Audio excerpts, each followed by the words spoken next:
Sud Radio Berkov dans tous ses états. Le face-à-face.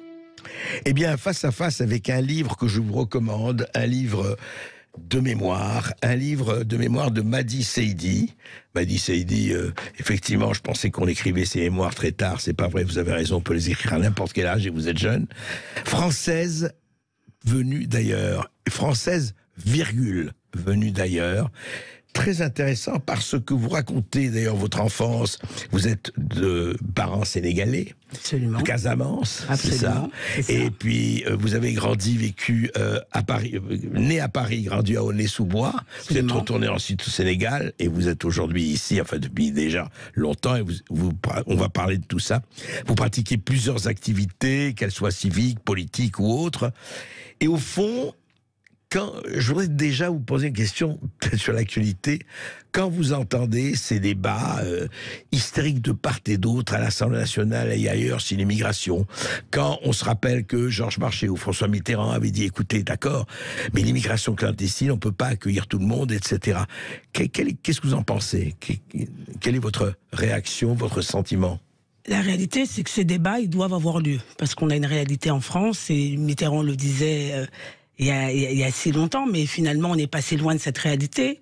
On ne peut pas accueillir toute la misère du monde. Cette réalité, elle est là. Et effectivement, les migrants s'en vont parce que, en tout cas pour beaucoup aujourd'hui, parce qu'ils ont une situation politique, parfois de guerre dans leur pays, économique, tout à fait, qui font qu'ils viennent en France. Et effectivement, je pense que ce débat doit avoir lieu, mais il doit avoir lieu de manière sereine. Je pense qu'il doit avoir lieu de manière sereine. Il faut débattre sur ces questions-là. La réalité, c'est que les personnes, on peut les accueillir, encore faut-il qu'on les accueille dans de bonnes conditions. On n'est pas à l'époque à laquelle mes parents étaient venus en France aujourd'hui. C'est pas les 30 glorieuses. Absolument. Ouais. La France n'est plus ce qu'elle était. Et je pense que ce débat, il doit avoir lieu en France, mais il doit également avoir lieu avec les pays d'origine. Les pays d'origine, parce que la vérité, c'est que si dans ces pays d'origine ça se passait mieux, peut-être que ces personnes qui bravent la mer, qui bravent l'interdit, resteraient dans leur pays d'origine. Mais ce débat, il est incontestable, il faut qu'il ait lieu. Il faut qu'il ait lieu, mais il faut qu'il ait lieu justement, pas dans la passion et pas dans la mauvaise foi. Parce qu'il y a tellement de mauvaise foi aussi de... Oui, absolument, de part et d'autre. De part et d'autre, et il y a aussi de mauvaise foi électoraliste, enfin, etc. Enfin, vous le savez. On va en parler tout de suite après cette petite pause, et on va commencer à parler de vous, Madi Saidi. Ici, Sud Radio. Les Français parlent au français. Je n'aime pas la blanquette de veau. Je n'aime pas la blanquette de veau. Sud Radio Berkov dans tous ses états. Et toujours avec Madi Saidi, et plus que jamais avec Madi Saidi, française venue d'ailleurs, paru aux éditions Stock.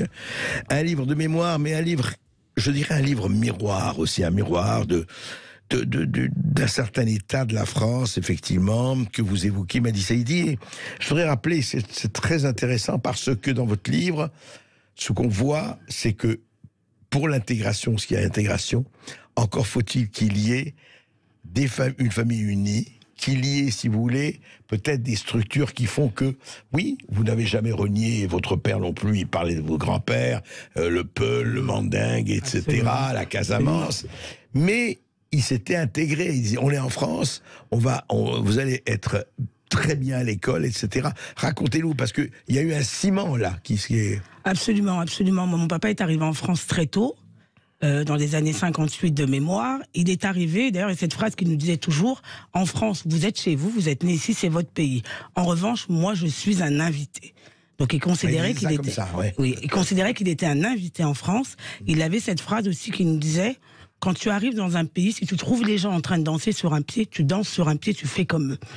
Et ça voulait tout simplement dire, tu t'intègres. C'est-à-dire, vous savez, le proverbe, à Rome, fait comme les Romains. Fait comme les Romains. Et la réalité, c'est ça. Sauf que je pense qu'il était, en tout cas, pour ma part, il était important d'avoir une vraie structure familiale.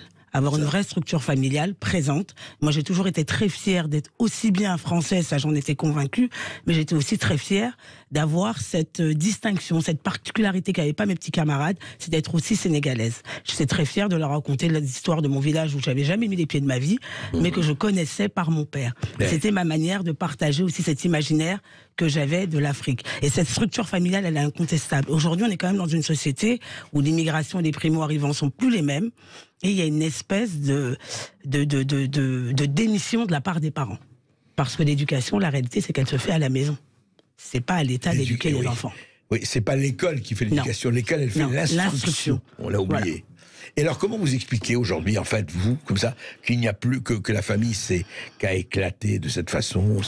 C'est quoi? Eh ben, je pense que les familles immigrées, les familles africaines, celles que je connais le mieux, elles vivent ce que vit la France, en fait. Le délitement de la société, le délitement des valeurs familiales. Moi, je sais que gamine, l'autorité, mon papa, il l'incarnait. C'était un regard et on savait qu'il fallait s'arrêter là. Aujourd'hui, il n'y a plus cette autorité. Les parents sont plus occupés à aller courir après l'argent pour ceux qui travaillent, ou alors à être devant la télé, écouter les séries. Et il n'y a plus cette autorité familiale, il n'y a plus cette transmission. Et ça, je pense que c'est la base. Moi, j'ai toujours été très à l'aise dans ce que je suis parce que je savais d'où je venais. Je savais d'où je venais et je savais aussi vers où je voulais aller. Et les familles ne sont pas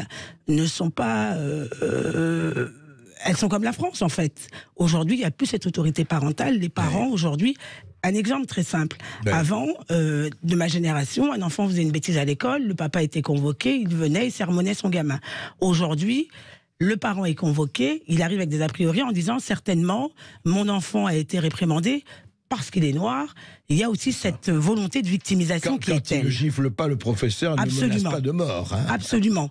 Et en fait, on a quelque part cette crise sociale qui s'étend dans les familles d'immigrés aussi, où il n'y a plus cette autorité. Aujourd'hui, le parent arrive avec l'idée que mon enfant est victime parce qu'il est noir, parce qu'il est différent, parce qu'on ne l'aime pas. Voilà. Et donc, il n'est pas question que vous lui infligiez la moindre punition ou quoi que ce soit. Absolument. Alors qu'avant, le parent réprimandait son fils, réprimandait l'enfant et il n'hésitait pas à lui tirer les oreilles devant le professeur. Et moi, je me souviens que mon père, quand il arrivait à l'école, il disait au prof, si jamais ils n'écoutent pas, n'hésitez pas à leur tirer les oreilles. Alors aujourd'hui, essayez de mettre une fessée à un enfant et vous... Je vous ai en prison, tout de suite. Et justement, et on voit très très bien, et vous racontez cela. Et alors... Quand vous êtes retourné à, justement, donc vous avez grandi à Aulnay, et apparemment, en tout cas, les problèmes qu'il y avait à Aulnay-sous-Bois, Seine-Saint-Denis, etc., ils n'existaient pas à l'époque où vous étiez enfant. Non, ils n'existaient pas, en tout cas, pas dans cette mesure. Quand on est enfant, on a un regard d'enfant, c'est sûr. Alors, on vivait tous ensemble, chacun avait sa culture, mais il y avait ce brassage culturel qui faisait qu'on était tous contents d'habiter ensemble, il n'y avait pas de différence. On était tous pareils, en fait. On avait tous une histoire à côté, mais on avait aussi cette histoire de la France qui faisait qu'on était ce ferment et on était tous ensemble. Et il y avait certainement des ennuis, mais qui n'étaient pas ceux-là. Moi, et vous aviez adopté l'histoire de France, j'ai vu. Absolument, complètement. J'avais adopté cette histoire. J'avais pas d'autre identité que cette identité-là, en réalité. Pour moi, j'étais profondément française, ce dont je suis convaincue aujourd'hui. Et j'avais en plus ce petit plus que les autres n'avaient pas. Et vraiment, c'était vraiment pour moi une vraie fierté de pouvoir parler avec mes camarades. Par exemple, au collège, j'avais des exposés à faire. J'avais choisi d'en faire un sur la vaccination, sur Pasteur. Et moi, j'avais choisi Pasteur parce que c'était la vaccination, parce que ça avait du sens en Afrique. Et c'était pour moi le moyen de faire le lien entre mes deux cultures. Voilà, mais j'étais profondément française, la question ne se posait absolument pas. Et justement, quand vous êtes retourné à l'Afrique avec vos parents, n'est-ce pas je crois que c'est en 92... Dans les années 90. Dans les années 90, c'est ça. Est-ce que vous avez eu un choc ? Est-ce qu'il y a eu un choc, je ne dirais pas d'adaptation, mais quand même si vous saviez d'où vous venez, etc. Ce choc, il est incontestable, parce que moi, je n'y avais jamais mis les pieds avant. Et j'avais un regard sur l'Afrique qui était celui d'une petite occidentale. Je n'avais jamais mis les pieds là-bas, même si mon père me contait l'Afrique et j'avais profondément confiance en lui. Mais les reportages me montraient autre chose. C'était des palmiers, c'était des mouches, c'était des enfants avec le ventre... Voilà, c'était la faim, c'était la guerre. Et donc, je suis choquée par ce que je vois, parce que finalement, les gens sont différents. Donc, il y a ce choc culturel, l'image qu'on voit en premier, mais il y a aussi un autre choc, c'est la perception que les gens ont de nous. Les perceptions que les Africains ont. Que les Africains, que les autochtones En fait, vous êtes ont une de babtou. moi. Vous êtes Je suis une toubab. C'est Je ça. suis une toubab, littéralement une blanche. D'ailleurs, jusqu'à aujourd'hui, quand vous demandez la maison de la famille Seydi, on vous dit en face de la mosquée, les tâches, la maison des toubabs. Voilà. Et donc, il y a cette espèce de schizophrénie identitaire. En France, moi, on m'avait jamais dit t'es noir ou autre chose. Je suis pas dupe. Hein, je me regarde dans un miroir, je sais ce que je suis.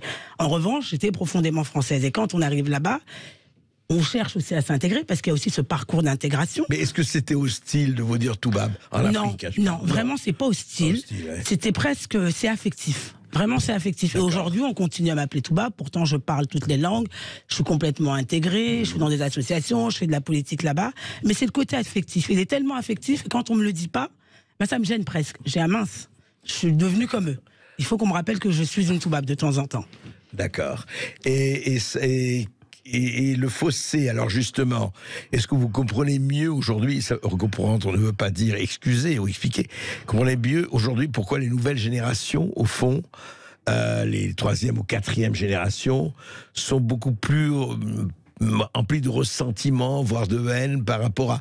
D'ailleurs, que ce soit le pays d'origine ou que le pays d'accueil, enfin, on a l'impression qu'ils ne savent plus où ils sont, quoi. Bah oui, il y a ce problème de déracinement, parce qu'en réalité, quand ils sont en France, au lieu de faire famille avec ce pays qui est le leur, alors ils ont une espèce de revendication d'être différents et d'être de là-bas, et quand ils arrivent là-bas... On les excite à ça. Absolument, hein. absolument.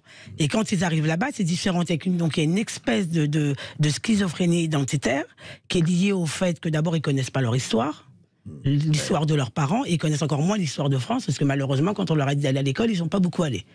Et après, il y a tout le délire associatif qu'il y a autour, alors qui quelque part vous font une injonction d'être... par exemple, quand moi j'ai toujours été de droite, c'était choquant. Dis donc, tu es une fille noire et en plus de banlieue, tu es de droite. Ah non, c'est un scandale. Vous savez, quand on est noir ou quand on est un peu basané, il faut être de gauche.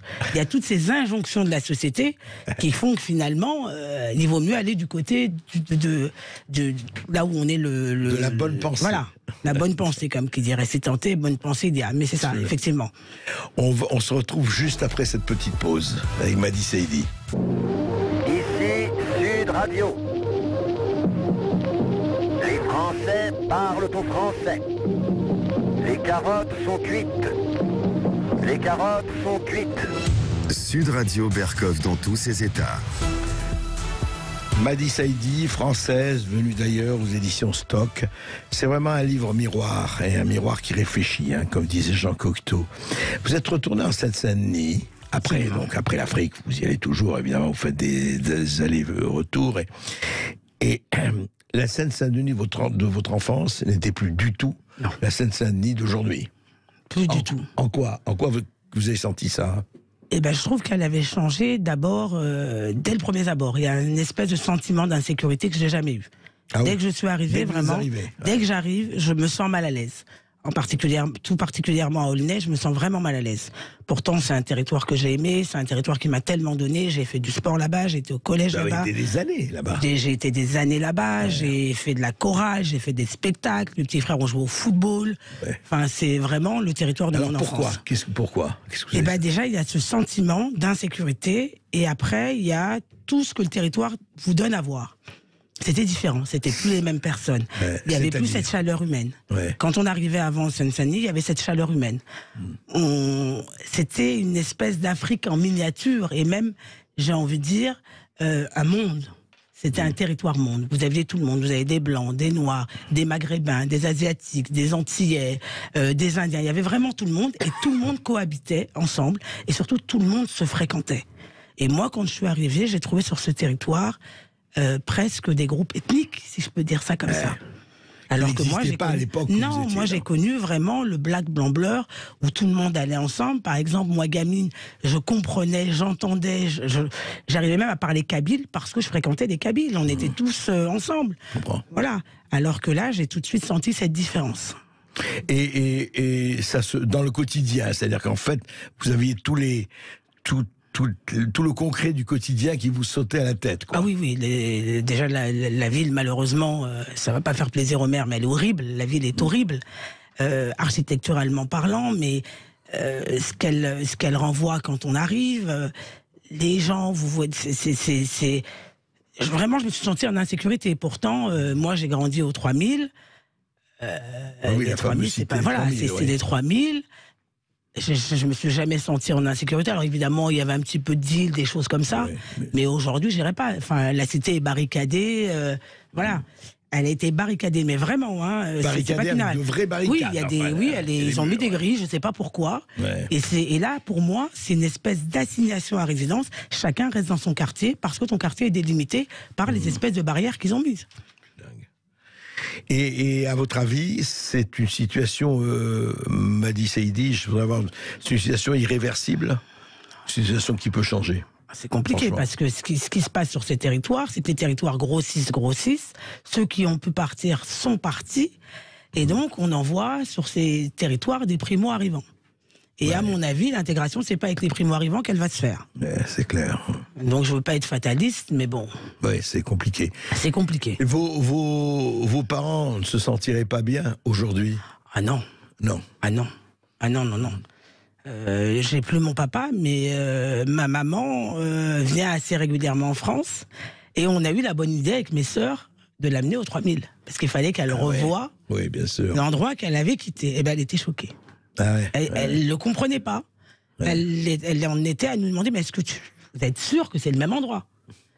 Alors qu'avant, on serait rentré aux 3000 sans aucun problème. Alors qu'aujourd'hui, en allant en voiture, que des nanas, avec une personne âgée, parce que ma mère est plus très jeune, et ben les petits jeunes nous ont regardé de haut en bas en nous disant, est-ce que vous cherchez quelque chose? Qu'est-ce que vous faites là?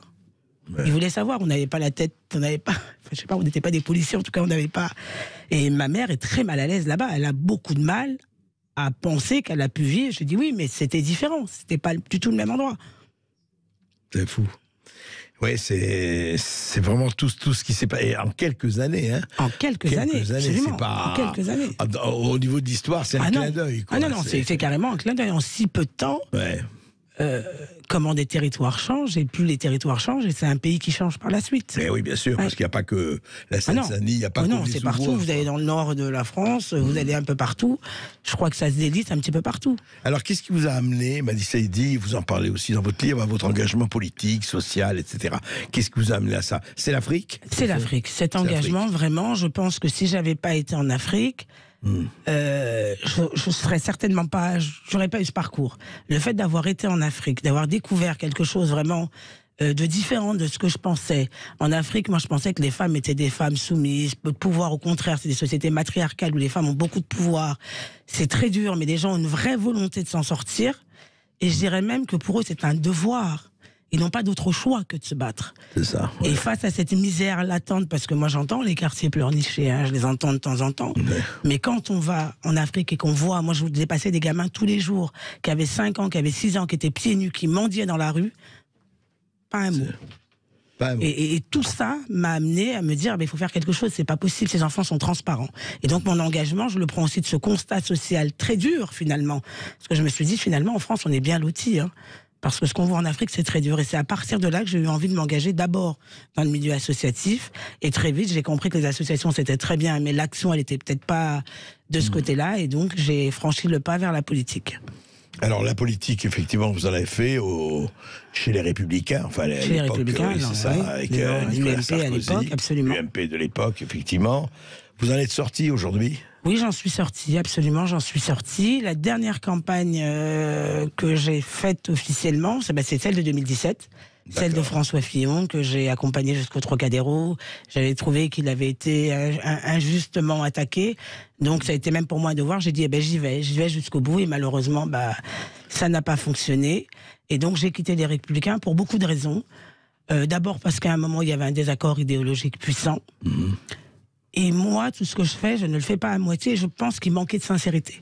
Dès lors où on a commencé à avoir un discours tantôt mesuré à droite, tantôt mesuré à gauche, quand on était dans l'opportunisme politique, moi je me sentais pas là.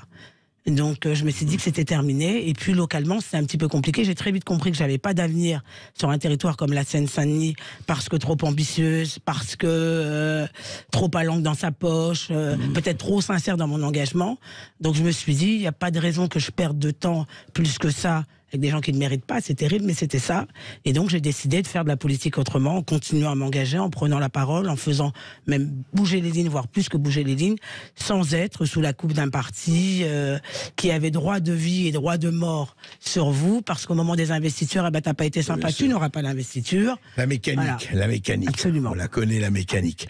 Et donc vous allez vers, vous, le social et le numérique aussi. Oui, hein. beaucoup. On va en parler, là on va en parler tout bientôt avec les auditeurs de Sud Radio qui ont évidemment la parole, ici comme partout sur la station, dans quelques minutes. À tout de suite. Ici Sud Radio. Les Français parlent au français. Je n'aime pas la blanquette de veau. Je n'aime pas la blanquette de veau. Sud Radio Berkov dans tous ses états.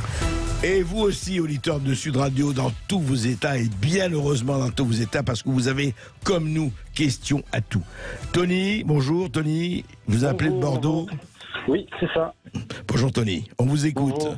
Ben écoutez, je vous appelle parce que ce témoignage, moi, il me fait plaisir et à la fois il me fait peur parce que je suis entièrement d'accord avec son analyse. Oui. Et parce que en fait, moi, je pense juste que dans nos quartiers dits sensibles ou difficiles, c'est ni plus ni moins que le résultat de l'occidentalisation des pensées ou de la morale. C'est-à-dire qu'aujourd'hui, l'homme déconstruit, c'est normal. L'homme qui regarde son enfant pour le punir juste d'un regard ou le sanctionner, ça, c'est très mal vu. Allez, j'ai sûrement. Oui, aller au coin. Et on ne peut plus dire va au coin. Bah, bien sûr que non, mais vous vous rendez compte, le niveau, on en est rendu. Alors moi, vous voyez, j'ai jamais touché mon enfant. Mes enfants. Mais ils savent qu'à un seul regard, ils ont dépassé les bornes. Les miens, ils n'ont jamais mis le bordel à la grande surface, ils n'ont jamais dit un mot peu au restaurant. Vous voyez, mais c'est une question de confiance aussi entre nous et puis de respect. Et puis, ils s'identifient à ce qu'ils voient. Je veux dire, si vous êtes sur votre téléphone toute la journée, ils seront sur leur téléphone. Si vous lisez des bouquins, ils liront des bouquins. Voilà, c'est simple, et ils s'identifient à ça. Mais moi, je vous dis juste que si jamais l'Occident arrive à rentrer dans les têtes, dans les consciences en Afrique, même en Afrique noire ou en Afrique du Nord, vous deviendrez des Européens comme nous, avec des pères qui auront la peur d'être pères, et des mères vous auriez deux mamans. Voilà, vous aurez deux mamans bientôt. Il y aura plus de... Voilà. Pour moi, c'est ce que je vois. Et je le suis un peu, hein. Vous voyez, je suis beaucoup moins fort que mon père, qui était beaucoup moins fort que le sien. Et il y a une phrase, et je vais aller très très vite, il y a une phrase que j'arrive jamais à dire dans le bon sens, mais en gros pour moi, les époques faciles à vivre créent des gens faibles. Vous voyez, où on se relâche. Et puis, finalement, les gens faibles créent des époques difficiles qui créeront des hommes forts. Eh ben, bien sûr. Je ne sais pas qui a dit ça, mais c'est une très belle phrase. Oui. Et je pense que je suis la dernière génération d'hommes faibles, élevés par quelqu'un qui a démissionné par peur d'assumer sa paternité. Ouais. Et du coup, moi, je suis vraiment très cool avec mon fils, mais je sais que lui va vivre des moments difficiles. Et on est en plein dedans maintenant. Ouais. Dans 10 ans, il vivra des moments difficiles et il élèvera ses enfants à la dure. Ouais, voilà. Merci Tony. Merci. Voilà. Tony, je crois que pose une question essentielle, effectivement. Cette espèce je ne dirais pas dévirilisation, on va encore m'accuser, non, mais d'affaiblissement, d'effritement de l'Occident. Qu'a dit formidablement Alexandre Solzhenitsyn dans son discours de Harvard, que j'invite tout le monde à lire en 1978. Il a tout dit, Solzhenitsyn. Madi Saïdi, qu'est-ce que vous en pensez? Il vous dit, attention, en Afrique, il ne faut pas que vous occidentalisiez trop. Et il a raison. Je pense qu'il faut que les Africains gardent ce qu'il y a de plus africain chez eux. C'est leur culture, leur identité. Et sur la question de la virilité, en tout cas, dans les rapports, voyez-vous, moi, je suis ce qu'on appelle aujourd'hui une féministe. Mais le mot me dérange parce que je trouve que je ne ressemble pas aux féministes d'aujourd'hui. Pour moi, l'homme, c'est pas mon ennemi, c'est mon alter ego. Moi, pendant tout mon parcours, et le premier des hommes qui m'a fait la courte échelle pour que je passe, c'est mon papa. Donc chacun a besoin d'avoir sa place, et je crois justement à ces sociétés où l'homme a sa place et la femme a sa place. N'en déplaise à mes copines ou moins copines après cette interview. Vous pensez que ces néo-féministes sont partis dans des dérives? Ah oui, complètement, des délires qui font que non, c'est pas possible. Combien de fois j'ai refusé d'intervenir dans des tables rondes avec des féministes parce que je sais que ce n'est pas possible d'argumenter et d'échanger avec elles. Et ce que dit monsieur, il a raison, il faut que les Africains gardent leurs valeurs qui sont les leurs, et les voyages continuent d'être faits, et des gens vont s'ouvrir, mais je trouve que le socle familial est très important chez les Africains. Et c'est d'ailleurs ce qui me touche le plus au Sénégal, c'est cette valeur familiale qui dépasse même papa et maman, mais le voisin. Moi, j'ai perdu mon papa au Sénégal, et j'ai eu au Sénégal une nouvelle famille. J'ai eu des gens qui m'ont accompagné, qui m'ont aidé, des papas qui ont fait vraiment ce que mon père n'a pas pu faire parce qu'il n'était plus là. Alors Richard, nous avons Richard. Bonjour Richard. Oui, bonjour. Bonjour. Bonjour, très grande fan de votre émission. Merci. Et je viens de devenir fan de Madi. Je vais acheter son livre. Vous pouvez, il faut l'acheter. D'accord. Moi, le commentaire que je veux faire, j'ai vécu 25 ans aux États-Unis. Ma fille est née aux États-Unis, au Texas. Attention, il y a une sonorité. Si vous pouvez couper votre... et si vous avez mis le haut-parleur, attention Richard. Non, j'ai pas de. Ah bon, alors de ça va, on vous écoute. Allez-y. D'accord. Donc ma fille est née, elle a grandi aux États-Unis. Sa maman est américaine. Elle habite aux États-Unis. Oui. Elle a la double nationalité, mais elle est américaine avant tout. Bien qu'elle connaît très bien la France, elle est très fière de ses origines françaises. Mais voilà, moi je l'ai élevée aux États-Unis. Et je lui ai jamais dit qu'elle était plus française qu'américaine. Je trouve que certaines familles africaines et maghrébines qui sont français ou pas élèvent leurs enfants en France plus en tant que peut-être sénégalais, camerounais ou algériens que français.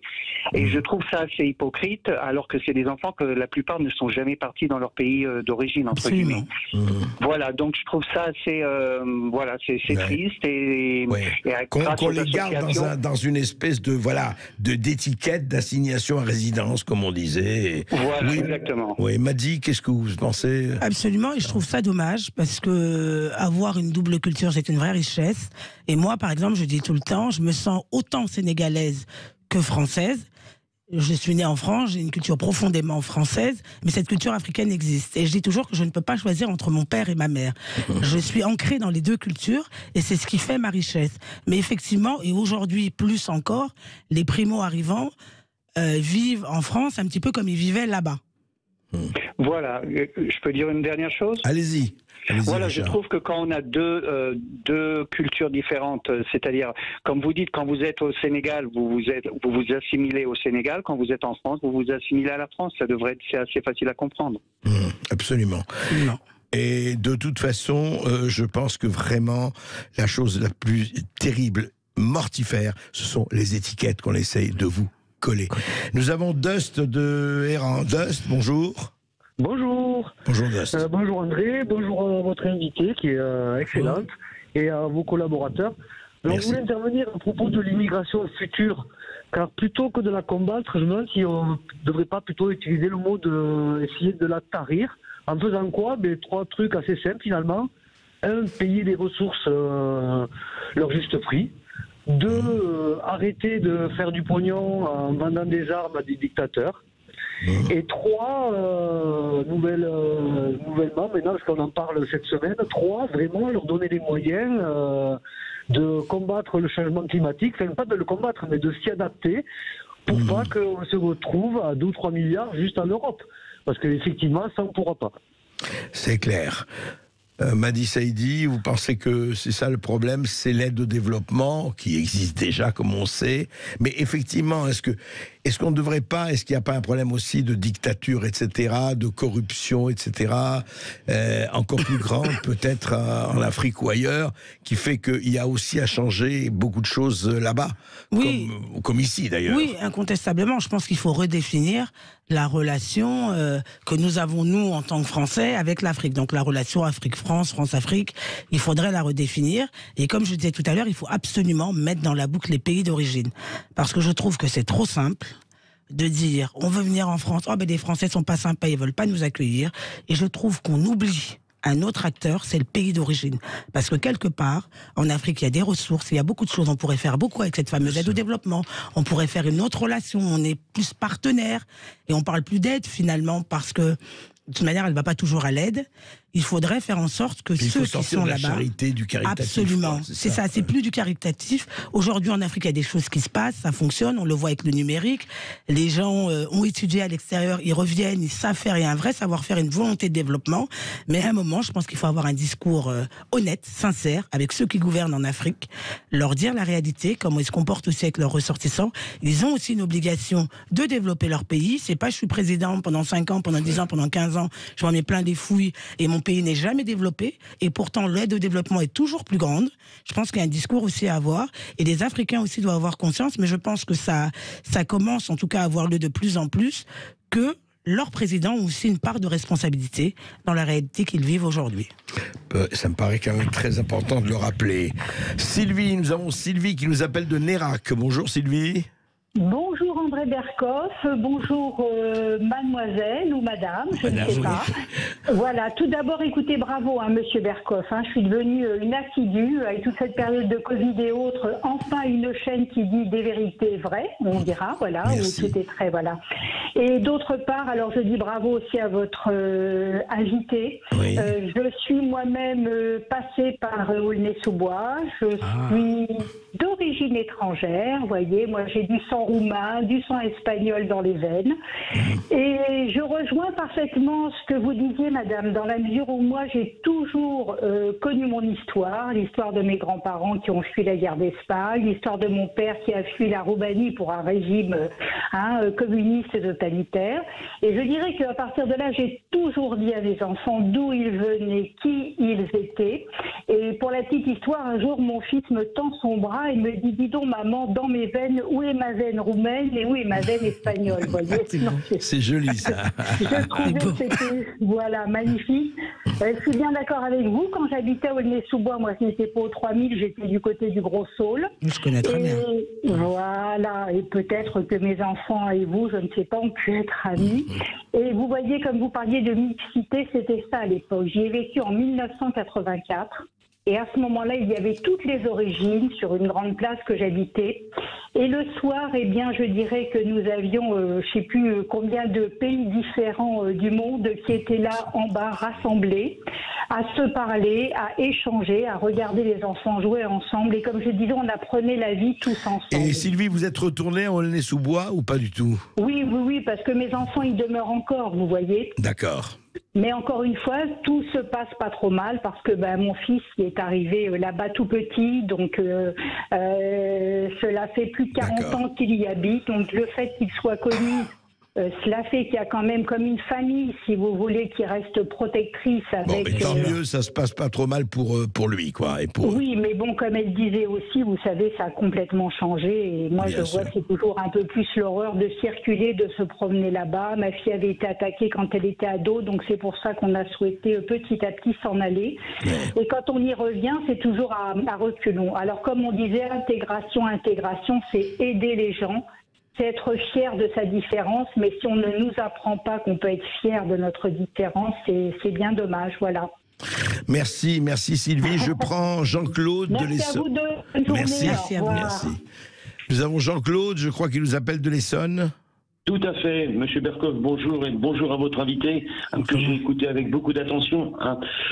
Alors, malheureusement, je suis un petit peu pessimiste, mais je voulais lui poser une question. Oui, allez-y. L'Afrique, c'est un beau continent, c'est un gros continent, et je pense, si je ne m'abuse, que quelque part, c'est un petit peu le berceau de notre civilisation. Mais, et c'est vrai, vous avez tout dit, madame, ça a été dit, mais est-ce que vous ne pensez pas, parce que l'histoire, elle se répète pas, mais elle bégaye, c'est vrai que l'européanisation sur un continent africain, ça n'a rien à voir. Ça n'a rien à voir, la démocratie, ça n'a rien à voir. Maintenant, est-ce que vous voyez ce que je vois aujourd'hui? C'est-à-dire que vous avez d'autres grands pays, d'autres grandes nations, qui sont malheureusement en train de refaire ce que nous, Européens, avons fait comme bêtise. Vous pensez aux Chinois? Vous pensez aux Chinois? Et aux Russes. Et aux Russes, oui. Parce que malheureusement pour vous, ou heureusement, mais je dis malheureusement, c'est vrai que l'Afrique, c'est un continent qui a beaucoup de richesses humaines et je dirais des richesses économiques. Et moi, ce qui me fait mal, c'est qu'effectivement, il y a beaucoup de gens africains qui sont très intelligents, qui sont très instruits, qui pourraient nous en apprendre, qui sont en France. Mais le problème d'être déraciné, moi, ça me fait mal pour eux. Parce qu'être déraciné, je l'ai pas vécu, mais je pense que c'est quelque chose qu'on vit mal. Oui. Alors, plutôt que d'envoyer de l'alimentation, parce que moi, ma sœur travaillait à la PAM, effectivement, et je peux vous dire à la FAO, moi, quand elle me racontait des choses avec des bateaux qui arrivaient, Bref, Jean-Claude, on a bien entendu ce que vous dites. Je voudrais laisser le dernier mot. Malheureusement, on arrive à la fin de l'émission. On aurait pu encore parler pendant des heures. À Madi Saïdi, au fond, déracinement, déculturation. C'est vrai que ce sont des problèmes énormes. Mais vous, au fond, là aujourd'hui, avec votre expérience, avec le recul, Madi Saïdi, vous êtes modérément optimiste, lucidement optimiste ou pas? Je suis optimiste parce qu'en réalité, la question du déracinement ou de la culture, c'est une vraie volonté. Dès lors où on a une volonté de transmettre, on peut transmettre, il n'y a pas de souci. Là où peut-être je suis plus modérée, c'est sur l'avenir. Comment on fait pour continuer à vivre en France aujourd'hui ensemble, en étant différents. Là, c'est vrai que je me pose des questions parce que je trouve que les politiques ne jouent pas le jeu. C'est de pire en pire. On n'hésite pas à brandir l'étiquette du Front National en disant c'est scandaleux, ils sont là. Oui, ils sont là, c'est vrai. Mais pourquoi ils sont là? Pourquoi aujourd'hui? Moi, par exemple, pendant cette campagne, c'est la campagne où j'ai vu le plus de gens qui me ressemblent physiquement, qui votaient Front National sans aucune gêne, sans aucune honte, alors qu'avant, ça se ferait caché. Voilà, il faut comprendre ça. Merci Madi Saïdi. Je rappelle votre livre, vraiment, je le recommande. Française venue d'ailleurs, édité chez Stock.